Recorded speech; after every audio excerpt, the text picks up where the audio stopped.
অন্যান্য সময় থেকে বর্তমানে প্রশাসন অত্যন্ত আন্তরিক এবং দক্ষতার সাথে কাজ করে।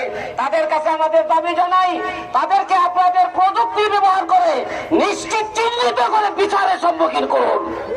সময় অল্প, আমরা সকলকে সময় দিতে পারবো না।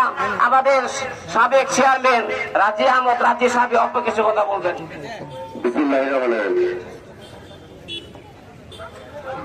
সম্মানিত মুসলিম, আসসালামু আলাইকুম।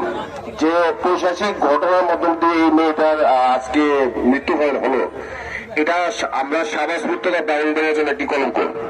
এখানে ইতিমধ্যে সাংবাদিক সমাজের অনেক লোকজন আছেন যারা উপস্থিত হয়েছেন, অনেক আইনজীবীরা এখানে আছেন, দুটো আইনজীবী আমাদের